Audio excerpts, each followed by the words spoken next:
Hello dear student, this is Dr. Pooja Gupta. Welcome back to physics classes. Today we will discuss a topic relativity of mass.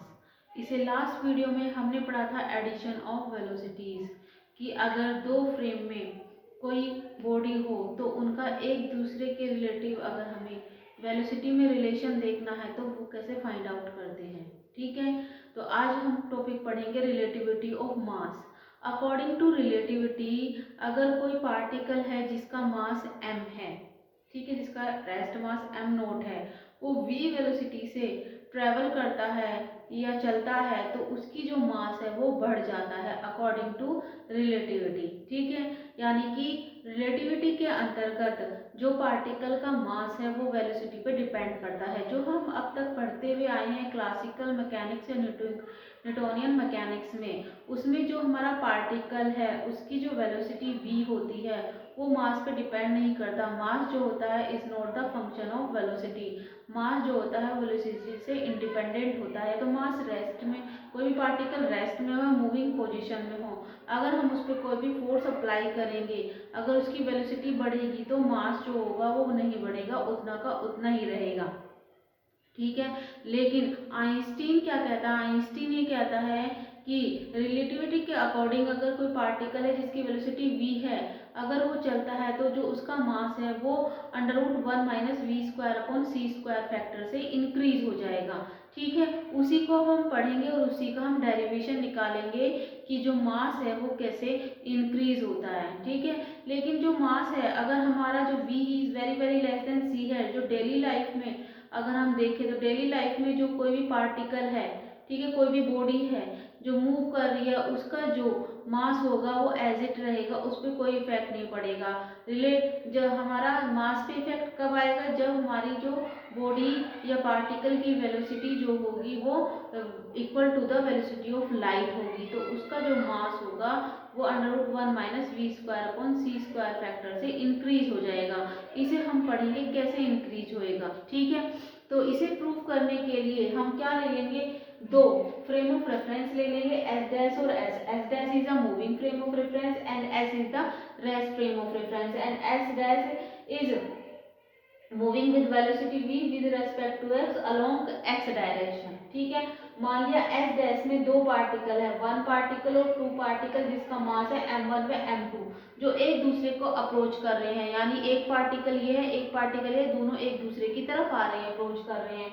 मान लिया s dash में जो particle one है उसकी velocity u dash है और जो second particle है उसकी माइनस u डैश है। माइनस u डैश क्यों है? क्योंकि जो पार्टिकल टू है वन की तरफ जा रहा है, अपोजिट डायरेक्शन में जा रहा है। जो दोनों पार्टिकल हैं वो क्या है? अप्रोच कर रहे हैं। ठीक है, अब बिफोर कोलिजन, कोलिजन से पहले जो वन और टू हैं वो अलग अलग होंगे। जैसे ही इनका कोलिजन होगा तो जो हमारे वन और टू हैं वो आपस में आके मिल जाएंगे, तो हमें लेगा एस डैश में वो मोमेंटरी रेस्ट की पोजीशन में आएंगे। लेकिन जब हम फ्रेम एस से देखेंगे तो ये आफ्टर कोलिजन जो दोनों बॉडी हैं वो एक दूसरे को मिलती हुई दिखाई देंगी, यानी कि दिखाई देंगे कि वो एक ही वेलोसिटी से चल रहे हैं। ठीक है भाई, एस डैश में जब कोलिजन होगा ये पार्टिकल और पार्टिकल टू के पास आएगा और आके ऐसे मिल जाएगा, तो एक क्षण में ये दोनों क्या होंगे? रेस्ट की पोजीशन में होंगे। लेकिन एस फ्रेम में जो ऑब्जर्वर वो देखेगा कि ये वन और टू जो है आफ्टर कोलिजन के बाद भी एक ही वेलोसिटी से चल रहे हैं। मान लिया वो किस वेलोसिटी से चल रहे हैं? v वेलोसिटी से चल रहे हैं टुगेदर, एक साथ होने के बाद। मान लिया s के रेस्पेक्ट में इन दोनों पार्टिकल की जो वेलोसिटी है वो u1 एंड u2 है, तो हम एडिशन ऑफ वेलोसिटी में हमने रिलेटिव वेलोसिटी निकाली थी। ठीक है, तो हमारी relative velocity of the particle one two in frame S will भी कितनी हो जाएगी? u1 is equal to u dash plus v upon 1 plus u dash v upon c square and u2 is equal to minus u dash v plus v upon 1 minus u dash v upon c square. ठीक है, ये addition of velocities में हमने relative velocity निकाली थी, S dash के respect में ये वेलोसिटीज हो जाएंगी। ठीक है, जो एस डैश फ्रेम है, एस डैश फ्रेम के रेस्पेक्ट में u dash minus u dash होगी और s के रेस्पेक्ट में इन्हीं पार्टिकल की जो वेलोसिटी होती है वो एडिशन ऑफ वेलोसिटी से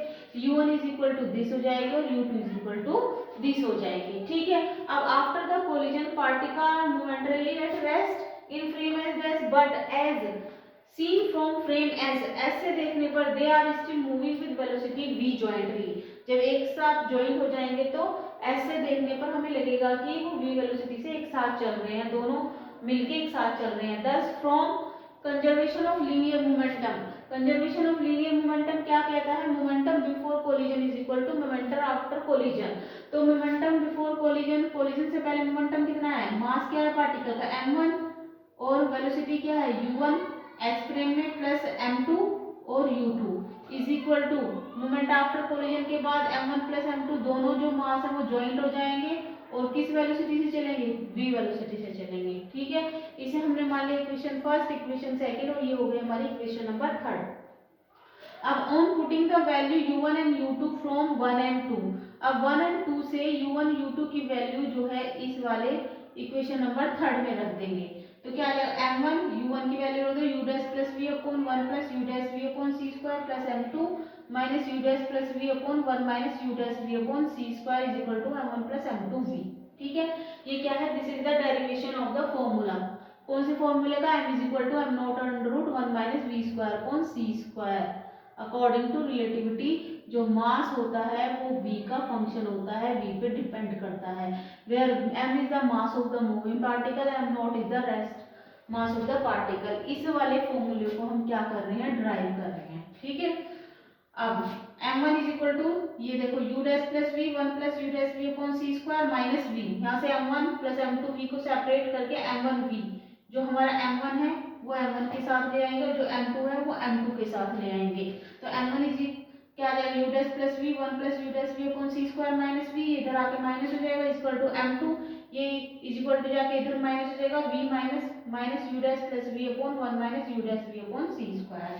अब m1 से यहाँ से कॉमन ले लेंगे, तो m1 कॉमन ले लिया, यहाँ से हम क्या करेंगे m plus u dash v upon सी स्क्वायर का एलसीएम ले लेंगे, तो ऊपर बचेगा u dash minus v square u dash upon c square, एक v से v ये वाला कैंसिल हो जाएगा इज इक्वल टू m2। इसी तरह इसमें क्या कर लेंगे 1 minus u dash v upon c square minus u dash v square upon c square plus u dash, ये v जो है वो कैंसिल हो जाएगा जब आप एलसीएम लोगे।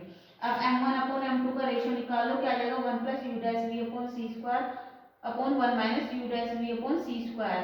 ठीक है, ये वाली जो कैंसिल है कैंसिल आउट हो जाएगी।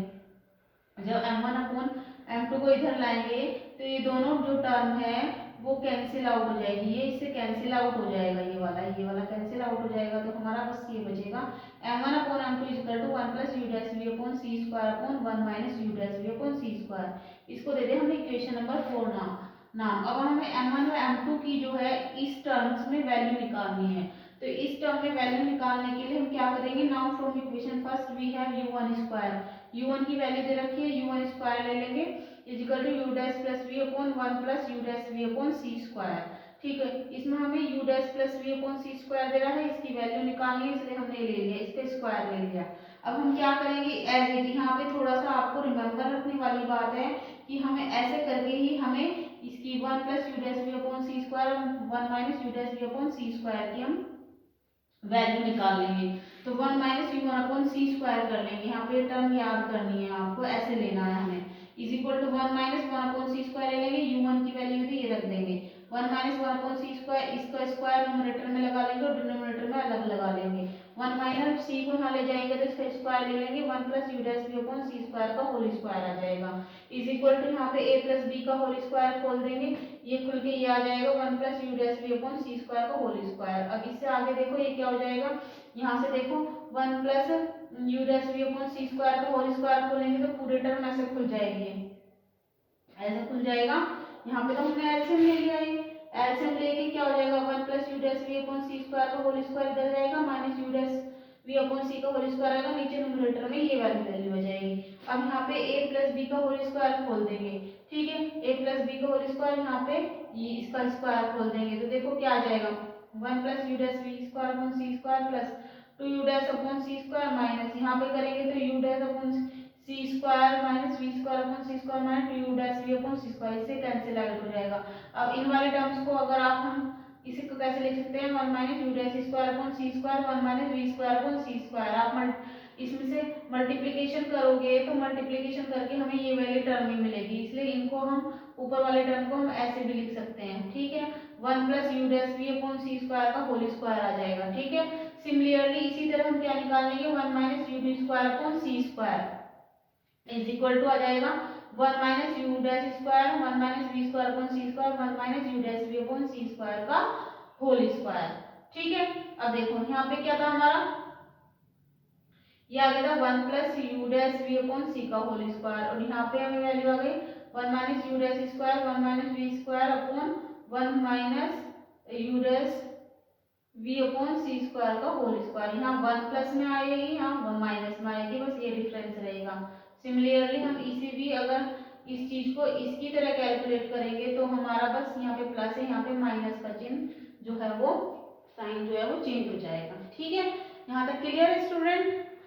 अब इसके बाद हम क्या करेंगे, इसमें से 5 और 6 को डिवाइड कर देंगे। जब 5 और 6 को डिवाइड कर देंगे तो हमें 1 plus u dash v upon सी square upon 1 minus u dash v upon सी स्क्वायर की वैल्यू मिल जाएगी, और ये वैल्यू हम रख देंगे इक्वेशन नंबर 4 में। आइए देखते हैं कैसे करते हैं।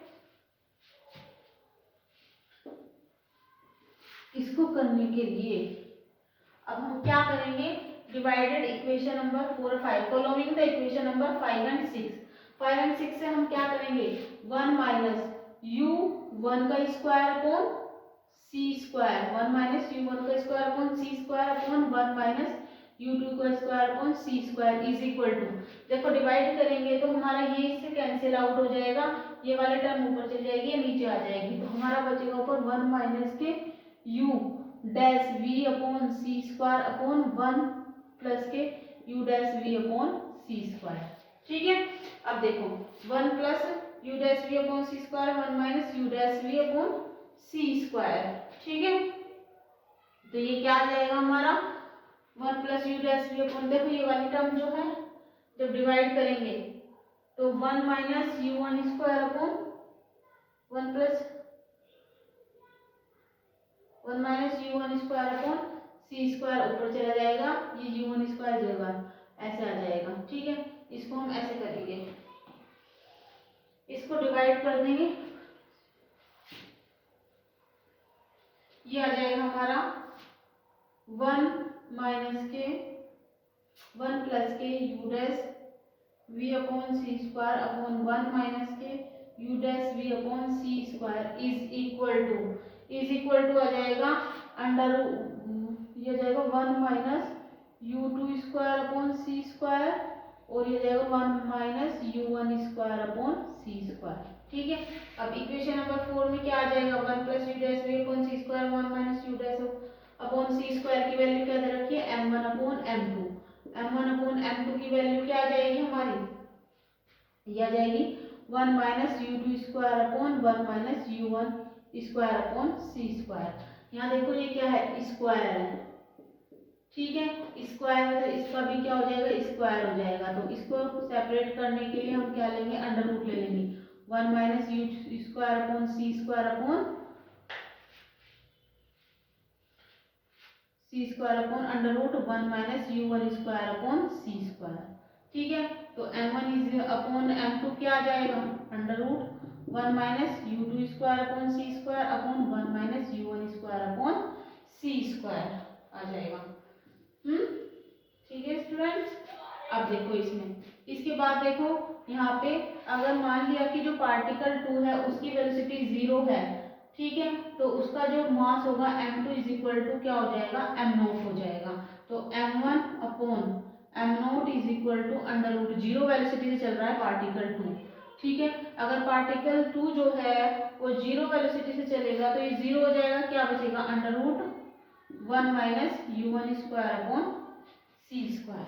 ठीक है, तो ये क्या आ जाएगा हमारा m1 इज इक्वल टू, मान लिया ये आ जाएगा m0 upon under root 1 minus u 1 square upon सी स्क्वायर। मान लिया जो पार्टिकल 1 है उसकी वेलोसिटी m है और जो u1 है वो क्या हो जाता है, वेलोसिटी v से चल रहा है, रिप्लेस कर देंगे इसको इससे, तो क्या आ जाएगा हमारा m is equal to m0 upon under root 1 minus v square upon C square.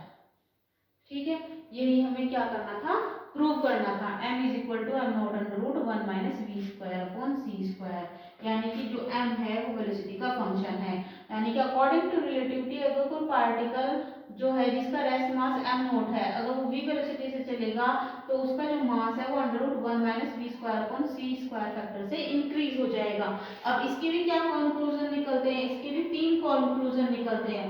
अगर v is very very less than c, यानी कि क्या होगा, v is very very less than c, यानी कि जो पार्टिकल की स्पीड है वो बहुत कम है लाइट की वेलोसिटी से, तो क्या होगा, m is equal to m naught होगा। ये फॉलो करेगा न्यूटोनियन मैकेनिक्स को, अकॉर्डिंग टू न्यूटन मैकेनिक्स को, यानी कि m is equal to m naught, कोई भी इफेक्ट नहीं पड़ेगा। अगर v approximately equal to c है, कंपैरेबल टू c है, तो m क्या हो जाएगा, ग्रेटर देन हो जाएगा m नॉट, जो मास है वो क्या होगा, इंक्रीज हो जाएगा। ठीक है, अब इसमें आप वैल्यू भी रख के देख सकते हो। अगर v is equal to c हो जाएगा, c रख दो 0, 1 माइनस 1 0, तो m इज इक्वल टू क्या हो जाएगा, इन्फिनिटी हो जाएगा। यानी कि किसी भी पार्टिकल को मूव कराने के लिए हमें इनफाइनाइट फोर्स की जरूरत पड़ेगी, जो कि क्या है, नॉनसेंस है, कंसेप्ट है, क्योंकि इनफाइनाइट फोर्स हो ही नहीं सकता। ठीक है, तो ये क्या था, conclusion of the relativity of mass, और मास का जो डेरिवेशन होता है वो m is equal to m naught upon under root 1 minus v square upon c square होता है। अब आप हम रिलेटिविटी ऑफ मास के कंसेप्ट को ऐसे भी समझ सकते हो कि जैसे कोई शिप है, जब शिप चलता है तो वो अपने पीछे क्या करता है, बहुत सारे पानी की क्वांटिटी, जो वाटर की क्वांटिटी को ड्रैग करता है। ठीक है, अब जो हमारा शिप है वो जितनी वेलोसिटी से चलेगा, ठीक है, अकॉर्डिंग टू रिलेटिविटी, अगर v is comparable to c, अगर वेलोसिटी बहुत ज्यादा हो तो तभी हमारा जो बॉडी का मास है वो इंक्रीज होगा। अगर शिप जो है वो बहुत तेजी से चलता है, उसकी वेलोसिटी बहुत हाई है, तो उसका मास बढ़ जाएगा। अब जितना मास बढ़ेगा वो उतना ही उसका भार बढ़ेगा, और उतनी ही वो वाटर की जो क्वांटिटी है उसको उतना ही ज्यादा ड्रैग करेगा। तो इसी से हम रिलेटिविटी के कंसेप्ट, रिलेटिविटी ऑफ मास के कंसेप्ट को समझ सकते हैं। ठीक है, तो ये था derivation, relativity of mass and derivation of the relativity of मास। मिलते हैं नेक्स्ट वीडियो में एक नए टॉपिक के साथ, तब तक के लिए टाटा बाय बाय।